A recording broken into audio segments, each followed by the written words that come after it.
masalah pas ngadepin debt collector. Karena yang paling berbahaya itu justru yang bikin orang galau itu sebelum menghadapi debt collector. Wah, nanti nama baik saya gimana?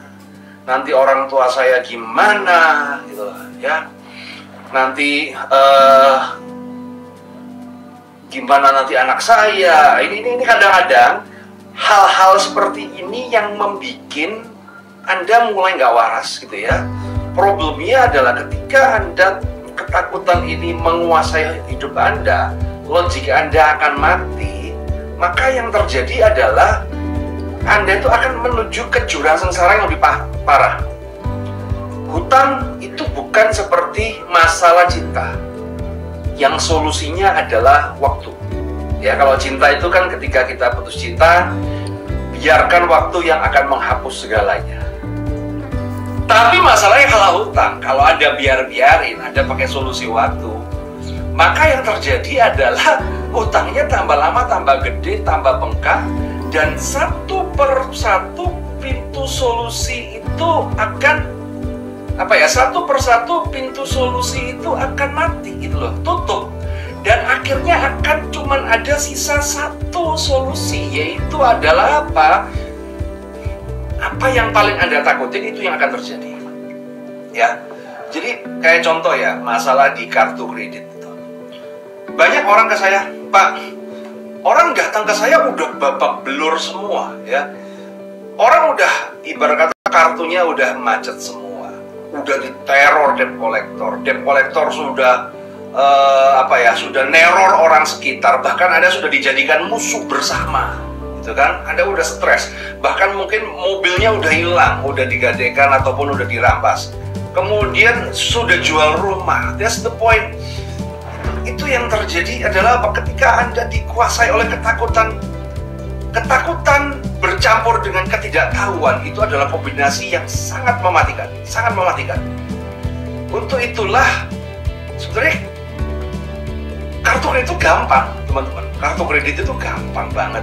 Kalau saya berbicara kartu kredit secara struktural ya, itu sama persis dengan kartu kredit KPA pinjol ya.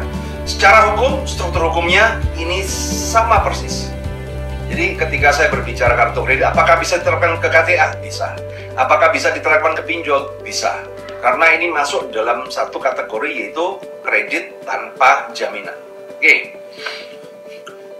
Saya akan menyapa dulu ya teman-teman ya. Ada Peter Wong, ada Ardian, ada Ando, ada Mei. Halo Mei, ada Frederick, ada SKTT. SKTT ini Malang ya kalau nggak salah ya. Gue langganan loh.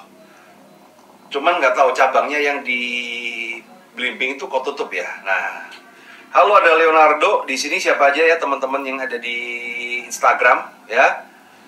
Ada panah merah ke Malang, emang sengaja ya? Iya. Nah, oke. Jadi saya menyapa semuanya teman-teman. Oke, guys. Ada Febriana Muhammad. Halo Febri, apa kabar? Ya. Nih, oke. Sekarang kita mulai ya. Get to the point ya. Kita masuk ke the point ya. Saya memberikan ini sebenarnya apa ya? Supaya ketika saya hari Minggu ada kelas namanya BDJKK. Ini khusus teman-teman yang sedang bermasalah. Di sana kita berbicara teknis ya. Cuman why-nya saya akan bahas di sini. Why-nya akan, kenapa? Karena kalau why-nya kita akan bahas di sana akan lama, kita akan ngabisin waktu. Kalau di BDJKK, just murni taktikal, ngabar. Tapi yang penting itu, kalau Anda cuma tahu teknis tapi nggak ngerti why-nya bagaimana, Anda akan selamanya akan masuk di lingkaran setan. Ciri-ciri orang galau itu kalau tanya diulang-ulang, dengan berbagai versi, dengan berbagai angle cerita, tapi intinya sama, dan selalu diulang-ulang. Kalau ketakutan Anda belum dinetralisir, belum dinolkan, solusi Anda diberikan di depan mata Anda aja, Anda nggak bakal tahu kalau itu solusi. Anda cuma menguasai ketakutan itu kayak monster yang nggak bisa Anda kenyangkan itu loh. Itu kayak orang menggarap langit, nggak ada endingnya. Ketakutan itu nggak ada endingnya kalau kita nggak cut sekarang. Nah, sekarang materi kita hari ini memang untuk materi buat teman-teman juga alumni yang BDJKK, alumni CCR, ataupun yang mereka sedang menghadapi masalah. Karena ini important thing adalah menguasai. Karena kalau udah nggak takut, ya. Jadi gini teman-teman, ketakutannya ini goalnya hilang, ya kan? Ketika tidak takut, ya, pikiran akan jadi free. kerja akan konsentrasi, otomatis income lu akan naik. Ketika income lu naik, lu bisa di cover, ya, otomatis utangmu terselesaikan. Seperti ada salah satu member kita di BDJKK hari ini, dari posting testimoni, Anda mungkin lihat di Instagram saya, dia udah ngelunasin kartu kredit Mega, lunasin semua. Nah, kita bisa ngelunasin utang kartu kredit, utang apapun itu, ketika kita bisa konsentrasi untuk meningkatkan penghasilan kita. Problemnya adalah bagaimana Anda bisa meningkatkan penghasilan Anda ketika ketakutan itu masih menghantui Anda. Coba dijawab. Saya mau tanya pada Anda, gimana caranya Anda bisa menghasilkan income, ya, menaikkan income ketika ketakutan itu masih menghantui Anda? Tidur nggak nyenyak, kemudian makan nggak enak, mau keluar takut, sudah takut virus, takut desik, ya kan? Kalau ada telepon masuk, ya kan?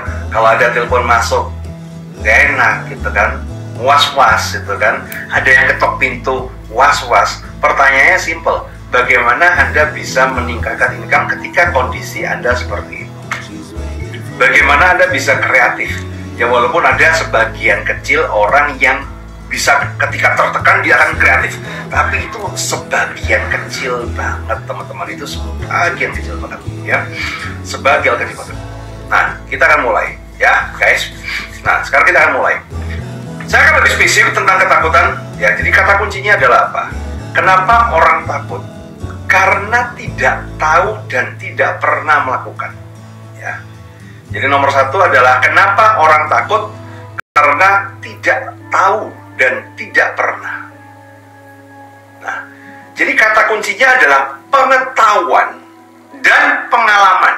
Nah, karena apa, teman-teman? Ya, kalau kita hanya berbicara pengetahuan saja, sebetulnya secara teori, ya, saya yakin bagi teman-teman yang bermasalah kartu kredit, you know lah, ya kan, kartu kredit itu nanti ngadepin debt collector, nggak mungkin ada penjara, apalagi yang sudah follower saya, ya. Kalau ada udah follower saya, udah cerdas lah, lu nggak mungkin lah di penjara, nggak mungkin disita, you know it, gitu loh, Anda tahu. Tapi kenapa Anda takut, gitu loh? Karena emosi Anda, kalau saya lihat, saya belajar dari live Instagramnya Pak Hindranata Nikolai, NLP, ya. Ternyata apa? Emosi kita itu larinya lebih cepat daripada logika kita. Itu sindrom sama seperti ketika Anda nonton drakor, ya kan? Ketika Anda nonton drakor, ya, kemudian Anda sedih, Anda terbawa suasana drakor itu, Anda gemes itu sama pelakornya itu kan. Padahal logikanya, you know, it just movie gitu loh. Itu cuma film gitu loh. Itu semua cuma acting gitu loh. Tapi kenapa kita ikut, wah gemes banget nih di pelakor nih? Karena emosi kita lebih cepat daripada logika kita. Dan itu sekarang yang sedang dialamin ketika Anda bermasalah di kartu kredit. Anda sudah tahu bahwa Anda akan bermasalah. Anda sudah tahu bahwa ini nggak bakal menyita apa segala. Tapi kenyataannya Anda akan tetap takut.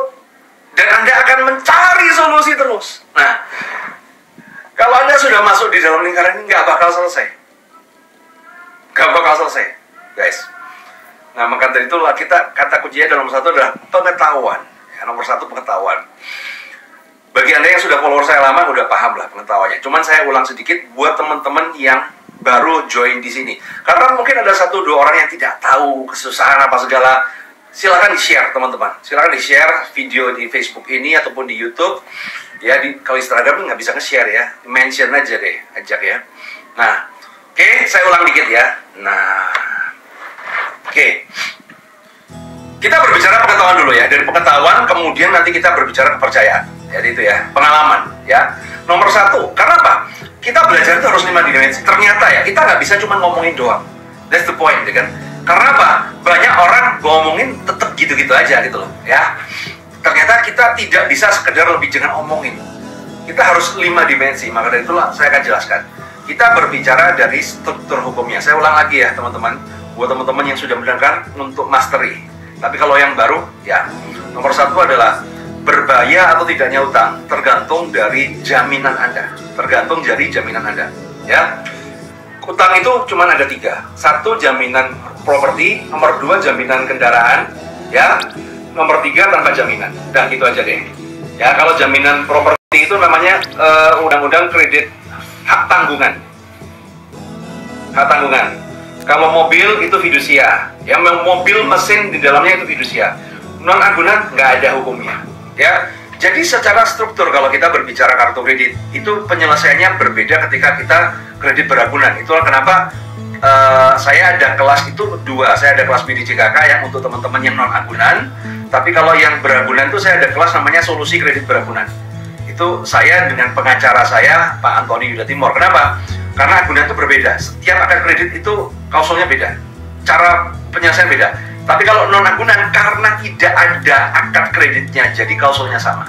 Ya, nomor 1 teman-teman, utang piutang adalah perdata. Ya, utang piutang adalah perdata. Ya, artinya perdata adalah orang tidak bisa masuk penjara karena utang piutang. Ya, misalnya saya utang ke kamu, kemudian kamu laporin saya ke polisi. Polisi nggak bakal mau, ya, nggak bakal mau ngurus dan juga nggak bakal masukin penjara karena perdata. Ya. Berikutnya adalah polisi dilarang terlibat dalam kegiatan penagihan utang. That's the point. Silakan dicuti. Peraturan pemerintah nomor 2, Peraturan pemerintah nomor 2 tahun 2003 di pasal 5 poin H. Ya. Jadi peraturan pemerintah PP nomor 2 tahun 2003 di pasal 5 poin H. Sebentar, saya cek ininya dulu ya. Buat cek.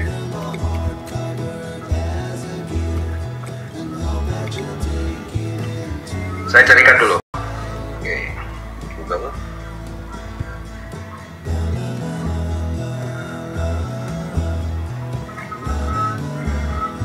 PP nomor 2 tahun 2003 pasal 5 poin H. Ya. Nih. PP nomor 2 tahun 2003 pasal 5 poin H. Yang di Instagram kelihatan nggak ya? Semoga kelihatan ya.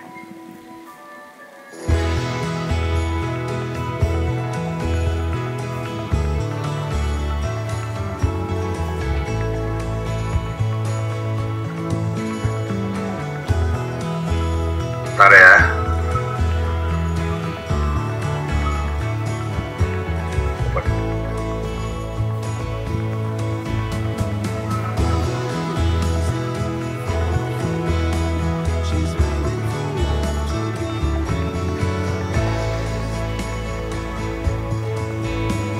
Oke. Kita baca di sini ya. Nah, ini. Saya berikan ini supaya Anda paham, Anda tahu. Saya nggak ngaco gitu aja. Jadi setiap analisa saya akan memberikan buktinya. Peraturan pemerintah pasal 5 poin. Nah ini. Menagih ya, kalau Anda lihat di sini ya. Dalam rangka, saya jelaskan dulu ya. Ya saya terus, mungkin Anda lupa. Dalam rangka memelihara kehidupan bernegara dan bermasyarakat, anggota kepolisian negara Republik Indonesia dilarang, yang poin H, menjadi penagih piutang atau menjadi pelindung orang yang punya utang. Di sini jelas sekali ya teman-teman ya, di sini jelas sekali ya. Nah, kita lihat ya, kita lihat ya. Nah, di sini jelas sekali ya, ini jelas. Jadi, kalau Anda ditakut-takutin, Anda ditagih polisi ataupun apa, something like that, ya, jangan takut.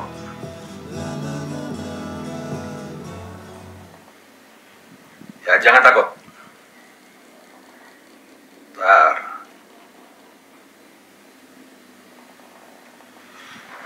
Sampai sini paham ya? Oke, sekarang kita next. Kita akan next. Oke. Nah, next kita juga. Nah, jadi nomor 1, polisi dilarang terlibat dalam kegiatan penagihan utang. That's the point. Ya. Nah, tapi dalam prakteknya kadang ketika Anda kredit contoh motor, mobil, apa segala, kadang-kadang oknum justru membantu loh. Karena apa? Membantu malah, ya jelas lah kamu nggak punya uang, istilahnya kamu nggak bayar angsuran, ya nagih itu ya jelas, ya kan? Ya kamu harus bayar, kalau harus disita. Nah, kenyataannya banyak kejadian seperti itu, tapi itu sekali lagi, that's oknum, ya, itu oknum. Oke? Nah ini. Kemudian berikutnya, utang kartu kredit atau tanpa jaminan. Ya, utang kartu kredit atau tanpa jaminan, tidak ada perjanjian kreditnya. Ya, tidak ada perjanjian kreditnya. Oke. Jadi utang tanpa jaminan tidak ada perjanjian kreditnya. Coba saya tanya pada Anda, pernah nggak Anda tanda tangan perjanjian kredit ketika Anda apply kartu kredit, KTA ataupun pinjol? Pernah nggak? Coba cek.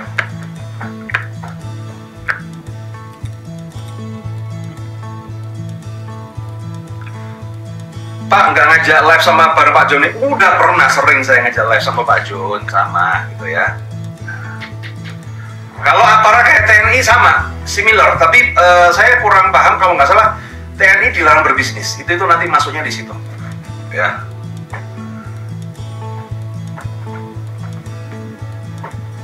Oke. Ya. Pak, pernah Pak, yang Anda tanda tanganin adalah formulir aplikasi kredit. Ya. Anda tidak pernah tanda tangan pengajuan kartu kredit. Anda tidak pernah tangan perjanjian kredit. Yang Anda tanda tangan adalah formulir aplikasi kredit, permohonan, memohon. Jadi tidak ada. Beda kalau Anda kredit motor, mobil, ataupun properti, ada akad kreditnya. Itu makanya sesuatu yang berbeda. Ya, sampai itu paham ya teman-teman ya. Nah, oke. That's the point. Jadi secara hukum, ya. Nah ini sekarang ini. Saya kan kita secara hukum sebenarnya ketika Anda sampai cut loss kartu kredit or something, Anda tidak ada konsekuensi secara hukum. Konsekuensi hanya satu, blacklist. Ya, konsekuensi hanya satu, blacklist. Nah,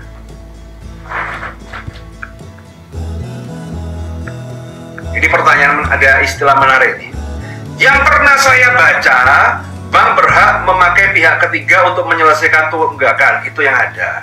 Pertanyaannya simpel, Anda bacanya itu dokumen apa? Anda bacanya formulir apa? Kalau Anda bacanya formulir aplikasi kartu kredit, di situ juga ada peraturan, ya kan? Ada peraturan bahwa kalau kamu tidak mampu bayar, maka bank berhak menyita agunan Anda atau barang Anda sesuai dengan ini. Coba dilihat aja, kalau nggak salah pasal 6 di formulir aplikasi kartu kredit juga ada seperti itu. Nah ini teman-teman, makanya punya pengetahuan itu penting, ya. Nah, membedakan mana yang valid dan mana yang tidak. Jangan sampai apa yang Anda baca kemudian Anda valid. That's the point. Itulah kenapa teman-teman kadang-kadang gitu, kita hidup di zaman apa ya? Kita hidup di zaman overload informasi, banyak pengetahuan, ya. Gurunya Google. Masalahnya satu teman-teman, ya kan? Di dalam Google itu yang sampah berlian campur aduk jadi satu. Jangan Anda membaca blog Kompasnia kemudian dianggap itu sebuah fakta. That's the point. Itu masalahnya kenapa Anda akan kacau balau, ya. Nah, jadi lupa di formulir aplikasi kan ada tuh. Kalau Anda tidak mampu bayar, maka Anda berhak bank berhak menagih, mengeksekusi jaminan. Kurang lebih seperti itu ya bahasanya, ya. Kalau kita cuma melihat itu, kan nanti kemudian Anda disodorkan seperti itu. Oh, ini Pak, kan ada ini terusannya. Akhirnya Anda merasa down dan Anda merasa bersalah. Ya. Nah, kita merasa bersalah. Oh iya ya, memang saya salah ya, gitu. Kita akan disudutkan seperti itu. Nah, itulah kenapa pengetahuan itu penting, ya. Dasar hukumnya, hukum yang teratas di dalam utang yang kita pakai adalah utang piutang adalah perdata dan tidak ada ceritanya. Dan di dalam kita undang-undang perdata adalah agunan adalah solusi terakhir penyelesaian masalah. Ini penting ya. agunan adalah solusi terakhir penyelesaian masalah. Jadi ketika kredit dengan jaminan rumah, maka solusi terakhirnya adalah rumah disita. Kredit jaminan mobil, solusi terakhirnya mobil disita. Nah, sekarang saya tanya pada Anda, tolong dijawab. Kalau utangnya kartu kredit, KTA pinjol, yang disita apanya? Coba dijawab. Nah,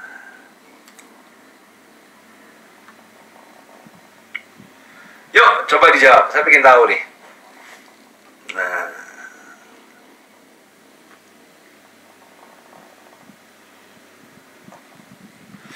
kalau Anda mau join kelas saya, silakan Anda kalau di Instagram DM aja, kalau di Facebook ataupun di YouTube itu ada Mas Aris ya, itu asisten saya. Dia akan kalau tanya kelas jadwal mana-mana di sana deh, ya. Nah. Yang disita adalah apa? Kartunya.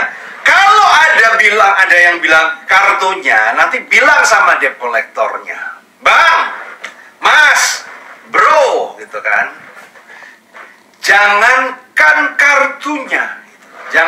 kartunya, billing tagihannya pun kalau kamu perlu saya printkan. Mau berapa bulan? 3 bulan, 6 bulan, 12 bulan.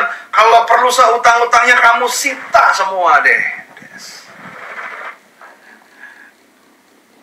Nah, ya itu, that's the point gitu ya. Nah, sekarang kita harus paham. Jadi gini teman-teman, ya. Kita harus paham, undang-undangnya adalah Anda pokoknya pegangannya satu aja. Utang adalah perdata, kredit tanpa jaminan kan, agunan adalah solusi terakhir penyelesaian masalah. Itu aja, itu adalah pegangan Anda, ya. Jadi nanti ketika ada pasal-pasal yang ada di bawahnya, itu tidak, ketika pasal ini lebih atas maka ini yang menang gitu loh. Nah, ya. Jadi contoh gini, sama seperti, mohon maaf ya, kalau saya salah tolong diralat ya. Saya nggak tahu, saya non muslim, tapi sama lah kalau saya bercerita di Alkitab ya. Kalau saya sebagai seorang Kristen di Alkitab ya, pegangan saya adalah Injil Markus, Matius, Yohanes, Lukas. Itu kisah Yesus. Itu pegangan saya. Kemudian nanti ada namanya Injil Perjanjian Lama, Perjanjian Baru, apa segala. Nah, ketika terjadi persimpangan, karena kan Injil banyak banget ya. Nah, kemudian ada ayat ini yang bertentangan, ini ke kanan, ini ke kiri, ya kan? Contoh. Nah, contoh ya, saya berbicara agama saya bukan berarti kita belajar agama, ini cuma contoh teman-teman ya. Ya, contoh. Nah, di kitab Perjanjian Lama itu ada sekarang dipakai kitab Yahudi juga apa segala, ada yang sama babi haram, kemudian apa haram, ada yang haram.